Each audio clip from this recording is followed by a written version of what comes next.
एक शांत और उजाड़ बोलीवियाई स्कूल में धुएं और धूल के बीच बंदूकों की आवाज गूंज रही थी। सामने मौत खड़ी थी, लेकिन उस व्यक्ति की आंखों में कोई डर नहीं था। वह जानता था कि उसके जीवन के आखिरी पल आ चुके हैं। यह 9 अक्टूबर 1967 का दिन था और चे ग्वेरा, जिनकी उम्र सिर्फ 29 साल थी, को बोलीवियाई सेना द्वारा पकड़ लिया गया था। अमेरिकी CIA द्वारा प्रशिक्षित सेना के कमांडर ने चे को मारने का आदेश दिया, लेकिन यह भी कहा कि गोली उनके सिर में न मारी जाए ताकि उनकी पहचान की पुष्टि हो सके, लेकिन यह लगे कि वे युद्ध में मारे गए थे।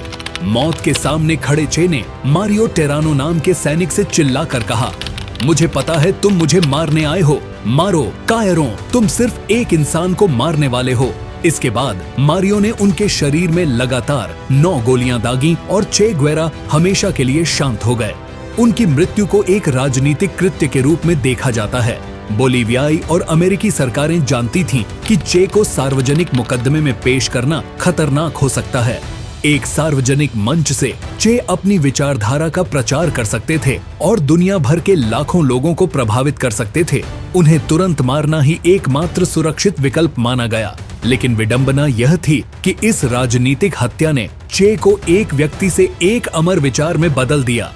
उनकी मृत्यु ने उन्हें एक शहीद का दर्जा दिया और उनकी छवि दुनिया भर में क्रांति और साम्राज्यवाद विरोधी का प्रतीक बन गई। भले ही उनका शरीर नष्ट हो गया, लेकिन उनके विचार और आदर्श, जिनकी वह स्वयं बात करते थे, अमर हो गए। चे की मौत ने उन्हें एक जीवित क्रांतिकारी से एक पौराणिक क्रांतिकारी आइकन में रूपांतरित कर दिया, जिनकी विरासत आज भी दुनिया भर में बहस का विषय है। एर्नेस्टो चे ग्वेरा का जन्म 14 जून 1928 को रोसारियो, अर्जेंटीना में एक अमीर और ऊंचे मिडिल क्लास परिवार में हुआ। उनके पिता का नाम एर्नेस्टो ग्वेरा लिंच और मां का नाम सेलिया डेला सेरना था। दोनों की पृष्ठभूमि आयरिश और स्पेनिश थी। उनके माता पिता वामपंथी लेफ्टिस्ट विचारों वाले थे और इसका असर चे पर भी पड़ा। चे अपने 5 भाई बहनों में सबसे बड़े थे और उन्हें पैसों की कोई कमी नहीं थी। बचपन में उन्हें अस्थमा की गंभीर बीमारी हो गई, जो जीवन भर रही। इलाज और बेहतर माहौल के लिए उनका परिवार ब्यूनस आयर्स से कॉर्डोबा के पहाड़ी इलाके में चला गया, जहां की सूखी जलवायु उनके लिए अच्छी थी। बीमारी के बावजूद चे ने खेलों में बेहतरीन प्रदर्शन किया। वे तैराकी, फुटबॉल, रग्बी जैसे खेलों में माहिर थे और नेशनल लेवल तक खेले। उनके भाई के मुताबिक उनकी इच्छा शक्ति और हिम्मत ने उन्हें बीमारी पर काबू पाने में मदद की। इस अनुभव से उन्होंने सीखा कि मेहनत और हौसले से किसी भी मुश्किल को हराया जा सकता है। चे पढ़ाई में भी बहुत अच्छे थे और उन्हें ज्ञान की बहुत भूख थी। उनके घर में 3000 से ज्यादा किताबें थीं, जहां वे घंटों पढ़ते रहते। उन्होंने कवि पाब्लो नेरूदा से लेकर क्रांतिकारी विचारक कार्ल मार्क्स, फ्रेडरिक एंगेल्स और व्लादिमीर लेनिन तक की रचनाएं पढ़ीं। उन्होंने मनोविज्ञान के विशेषज्ञ सिगमंड फ्रायड और लेखक William Faulkner of Jack London के काम भी गहराई से पढ़े। यही आदतें उन्हें डॉक्टर से एक राजनीतिक और सामाजिक विचारक बनने की ओर ले गईं। 1948 में उन्होंने ब्यूनस आयर्स विश्वविद्यालय में मेडिकल की पढ़ाई शुरू की। पढ़ाई के दौरान ही उनके मन में दुनिया को नजदीक से देखने की इच्छा पैदा हुई। यह सफर उनकी मशहूर यात्रा मोटरसाइकिल डायरीज से शुरू हुआ। दिसंबर 1951 में चे अपने दोस्त अल्बर्टो ग्रेनाडो के साथ मोटरसाइकिल से करीब 8000 मील 12800 किमी की दक्षिण अमेरिका यात्रा पर निकले। उन्होंने अपनी मोटरसाइकिल ला पोडेरोसा डाई आई पर उत्तरी अर्जेंटीना से चिली, पेरू, कोलंबिया और वेनेजुएला तक का सफर तय किया। इस यात्रा के दौरान चे ने पहली बार अमीरी और गरीबी के बीच की गहरी खाई को अपनी आंखों से देखा। उन्होंने उत्पीड़ित खनिकों की दुर्दशा, गरीब किसानों की बेबसी और कुष्ठ रोगियों के साथ किए जाने वाले भेदभाव को महसूस किया। इन अनुभवों ने उनके भीतर पूंजीवाद के प्रति घृणा और गरीबों के प्रति गहरी सहानुभूति पैदा की। उन्होंने अपनी डायरी में लिखा, मैं लोगों के साथ खड़ा रहूंगा। मैं अपनी बंदूकों को खून से रंग दूंगा और क्रोध में पागल होकर मुझे मिलने वाले किसी भी पराजित दुश्मन का गला काट दूंगा। यह यात्रा उनके लिए एक जागृति थी, जिसने उन्हें यह विश्वास दिलाया कि दुनिया की समस्याओं का समाधान केवल हिंसक क्रांति से ही संभव है। 1953 में मेडिकल की पढ़ाई पूरी करने के बाद चे एक और यात्रा पर निकल गए, जो उन्हें ग्वाटेमाला ले गई। उस समय ग्वाटेमाला में राष्ट्रपति जैकोबो अरबेंज के नेतृत्व में एक वामपंथी सरकार थी जो सामाजिक सुधारों को लागू करने की कोशिश कर रही थी। हालांकि यह सरकार अमेरिकी CIA द्वारा समर्थित एक तख्तापलट के कारण उखाड़ फेंकी गई। चे ने अपनी आंखों से देखा कि अमेरिका कैसे एक प्रगतिशील सरकार को केवल इसलिए खत्म कर सकता है क्योंकि वह अमेरिकी कॉरपोरेट हितों के खिलाफ थी। इस अनुभव ने उनके मार्क्सवाद के प्रति दृढ़ विश्वास को और मजबूत किया और उन्होंने यह निष्कर्ष निकाला कि अमेरिका हमेशा वामपंथी सरकारों का विरोध करेगा। इस घटना ने उन्हें सशस्त्र क्रांति की ओर पूरी तरह से मोड़ दिया क्योंकि उन्हें यकीन हो गया था कि शांतिपूर्ण सुधार संभव नहीं है। इस प्रकार एक आदर्शवादी डॉक्टर जो अपनी व्यक्तिगत पीड़ा से लड़ता हुआ दुनिया की सामूहिक पीड़ा को समझने निकला था, अब एक ऐसे क्रांतिकारी में बदल गया था जो इस पीड़ा का एकमात्र समाधान क्रांति को मानता था। ग्वाटेमाला में क्रांति असफल होने के बाद चे मेक्सिको चले गए। वहां मेक्सिको सिटी में उनकी मुलाकात फिडेल कास्त्रो और उनके भाई राउल कास्त्रो से हुई। दोनों क्यूबा के तानाशाह फुलगेंसियो बटिस्टा को हटाने की योजना बना रहे थे। फिडेल जोश से भरे और करिश्माई नेता थे, जबकि चे शांत, सोच समझकर चलने वाले और रणनीतिक दिमाग वाले थे। स्वभाव अलग होने के बावजूद दोनों का मकसद एक ही था। ग्वाटेमाला के अनुभव के बाद चे अमेरिका से नफरत करने लगे थे, इसलिए वे तुरंत इस क्रांति में शामिल हो गए। उस समय बटिस्टा की सरकार अमेरिका के इशारों पर चलती थी, भ्रष्ट थी और देश की अर्थव्यवस्था अमेरिकी हितों के लिए इस्तेमाल कर रही थी। फिडेल ने उसके खिलाफ जुलाई 26 आंदोलन शुरू किया। नवंबर 1956 में बियाजी क्रांतिकारियों का एक समूह, जिसमें चे भी थे, ग्रैंडमा नाम की पुरानी नाव से मेक्सिको से क्यूबा के लिए निकला। लेकिन बटिस्टा की सेना को पहले से खबर मिल गई और क्यूबा पहुंचते ही हमला हो गया। बाजी में से कुछ ही लोग बचे, जिनमें चे, फिडेल और राउल कास्त्रो शामिल थे। बचे हुए क्रांतिकारी सिएरा माइस्ट्रा के पहाड़ों में छिप गए और गुरिल्ला सेना बनाई। शुरुआत में चे डॉक्टर के रूप में काम कर रहे थे, लेकिन उनकी समझ और युद्ध कौशल देखकर फिडेल ने उन्हें अपना भरोसेमंद कमांडर बना दिया।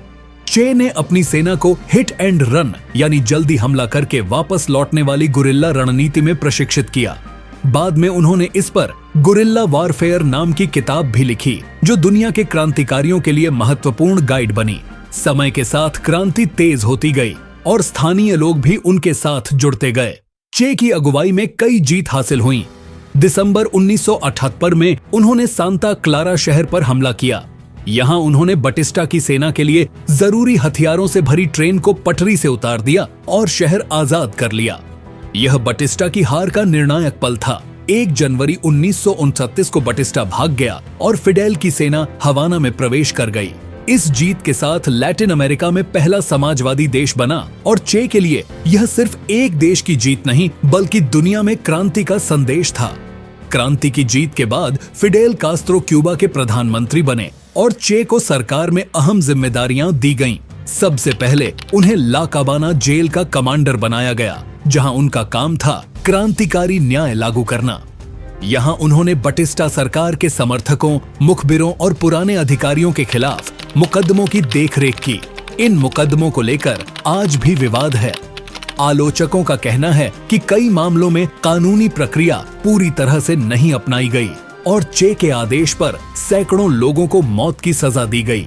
अनुमान है कि उनके कार्यकाल में लगभग 55 से 105 लोगों को फांसी दी गई। चे का मानना था कि क्रांति को बचाने के लिए यह सख्ती जरूरी थी। उन्होंने अपने एक दोस्त को लिखा था, फायरिंग स्क्वाड से मौत की सजा न सिर्फ क्यूबा के लिए जरूरी है, बल्कि यह जनता की मांग भी है। यही वजह है कि उनका यह दौर सबसे विवादास्पद माना जाता है। एक तरफ वे आदर्शवादी थे, दूसरी तरफ उन पर मानवाधिकार उल्लंघन के आरोप लगे। बाद में चे को नेशनल बैंक का अध्यक्ष और फिर उद्योग मंत्री बनाया गया। एक आदर्शवादी के रूप में उन्होंने क्यूबा की अर्थव्यवस्था को पूरी तरह पूंजीवाद से अलग करने की कोशिश की। उन्होंने बजटरी फाइनेंस सिस्टम BFS नाम का आर्थिक मॉडल लागू किया, जिसमें लाभ कमाने की सोच को खत्म कर श्रमिकों को नैतिक जिम्मेदारी और आदर्शों के आधार पर काम करने के लिए प्रेरित किया गया। पूंजीवाद से अपनी नफरत दिखाने के लिए उन्होंने नेशनल बैंक के नोटों पर सिर्फ अपनी मुहर चेद लगाई, न कि पूरा नाम या हस्ताक्षर। 1965 तक आते आते चे ग्वेरा और फिदेल कास्त्रो के बीच मतभेद बढ़ गए। चे को यह पसंद नहीं था कि क्यूबा सोवियत संघ के करीब जा रहा है, क्योंकि उन्हें लगता था कि सोवियत संघ भी अमेरिका की तरह एक बड़ी ताकत बनकर दूसरों पर हुकूमत करना चाहता है। उनका मानना था कि क्रांति सिर्फ क्यूबा में नहीं बल्कि पूरे लैटिन अमेरिका और अफ्रीका में फैलनी चाहिए।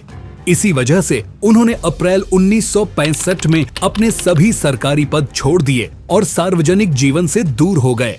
इसके बाद उन्होंने अफ्रीका के कांगो में क्रांति शुरू करने की कोशिश की। वह वहां के नेता पैट्रिस लुमुम्बा के समर्थकों के साथ मिलकर लड़ाई में शामिल हुए, लेकिन यह कोशिश असफल रही। इसकी वजह थी कांगो के विद्रोही नेताओं का अनुशासनहीन होना, जैसे लॉरेंट काबिला, गुटों के बीच आपसी झगड़े और यह कि चे की स्पेनिश फ्रेंच भाषा वहां बेकार थी। स्थानीय लोग लड़ाई के लिए प्रशिक्षित नहीं थे और अक्सर युद्ध के बीच हथियार छोड़कर भाग जाते थे। आखिरकार चे को कांगो छोड़ना पड़ा। कांगो की असफलता के बाद 1966 में उन्होंने बोलीविया में क्रांति की योजना बनाई। वह गुप्त रूप से सांता क्रूज क्षेत्र में गुरिल्ला युद्ध शुरू करने लगे। उन्हें उम्मीद थी कि किसान उनका साथ देंगे, लेकिन न तो बोलीवियाई कम्युनिस्ट पार्टी ने उनका समर्थन किया और न ही आम लोग। साथ ही अमेरिकी CIA ने बोलीवियाई सेना को प्रशिक्षित करके चे को पकड़ने में मदद की। अक्टूबर 1967 में चे और उनका दल बोलीवियाई सेना द्वारा घेर लिया गया। 8 अक्टूबर को एक स्थानीय व्यक्ति की सूचना पर उन्हें पकड़ लिया गया और ला हिग्वेरा गांव के एक स्कूल में रखा गया। 9 अक्टूबर को उनकी हत्या कर दी गई।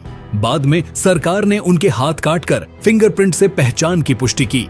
1977 में उनके अवशेष क्यूबा लाए गए और सांता क्लारा में सम्मान पूर्वक दफन किए गए। चे की मौत ने यह साफ कर दिया कि केवल बड़े विचार और आदर्शों से क्रांति सफल नहीं होती, इसके लिए स्थानीय समर्थन और जमीनी हालात भी बहुत जरूरी होते हैं।